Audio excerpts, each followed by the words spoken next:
Hi there, it's November 27th and we continue our progress through the book of Daniel.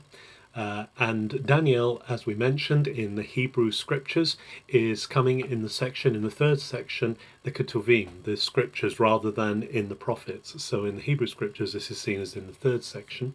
And we are continuing in the part of Daniel which is written in the Aramaic language, which is related to Hebrew, but is actually the lingua franca of the empire, coming from the Assyrians, and so it's similar, but it's a different language, a different formation of its language. So here the Aramaic continues, and we are reading in chapter 4 the story of Nebuchadnezzar's dream and Nebuchadnezzar's fall and restoration.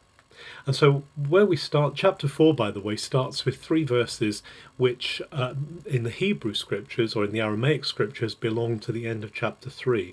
So the first 3 verses, which is Nebuchadnezzar giving praise to God, actually seems to be linked in the Hebrew understanding to the story of Shadrach, Meshach and Abednego and the fiery furnace. So Nebuchadnezzar is acknowledging that there is a God who is over all and gives the kingdom to who he wants.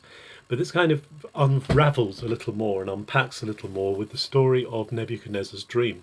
Nebuchadnezzar starts off, and he actually, this is the first person, so it's actually Nebuchadnezzar who is speaking and relating this dream in the story.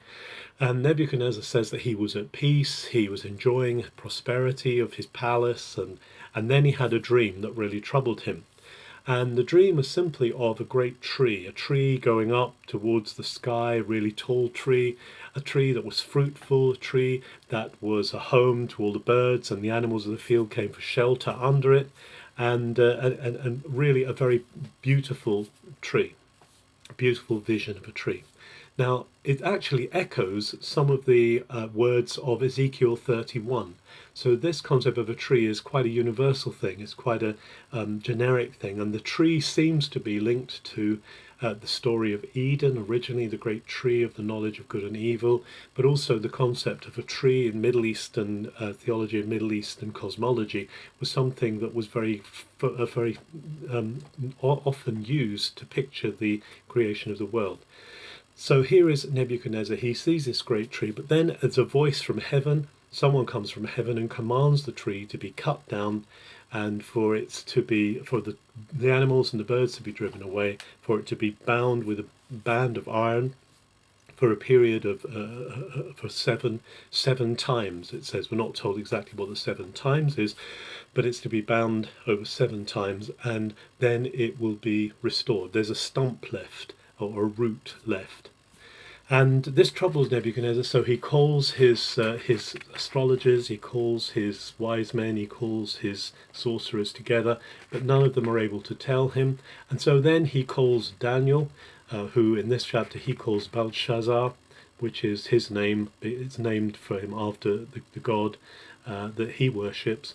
So he calls Daniel, and Daniel tells him, Daniel, first of all, is very troubled by this dream, and he doesn't want to tell the king the interpretation of the dream, but the king basically encourages him and says, don't be afraid, tell me. And so Daniel says, I hope this is for someone else and not for you, King Nebuchadnezzar, but what I see is actually that this is about you. You're this great tree that's grown up, but actually you're going to be cut down. God is going to bring you to a low place. And the reason in verse 25 that this happens is really focal point of the chapter, that it says that it's God himself who gives royalty and who gives rule to the men of the earth. They're not self-made men. God is actually over all. And sure enough, this comes to pass one day. Nebuchadnezzar is looking over Babylon, looking over his amazing city, and basically praising himself. It's an example of what is known as hubris, this self-praise, this self-bigging up. And as this happens, immediately Nebuchadnezzar's reason leaves him. He's reduced to looking like an animal, driving around, eating grass, and he's driven out of the palace, and he spends time just really in madness.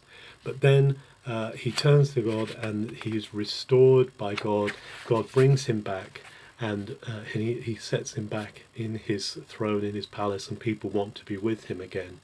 And so he recognizes at the end of this chapter, at the end of chapter 4, that God is the God of all gods. God is the Lord Most High, as he calls him. He says he blesses and praises the Lord Most High, the one who lives forever. And he says his dominion is an everlasting dominion. His kingdom endures from generation to generation, and he does as he wills. And this is a wonderful picture of God's command, God's power, God's ability to order the things of the earth. When we see things happening around us, particularly in the world sphere, that trouble us, we can remember that God is the one who knows all things, who has the end in his hand. He says, I am the beginning and the end. I am the Alpha and the Omega. Nothing happens without God's understanding and without God's being one step ahead. So let's trust him today that he has all of the kings and the rulers of the world in his hand, and that he is bringing to pass his plan, which is surely to cover the whole earth with his glory as the waters cover the sea, through the kingdom coming of his glorious Son, Messiah, Jesus. Have a very good November 27th.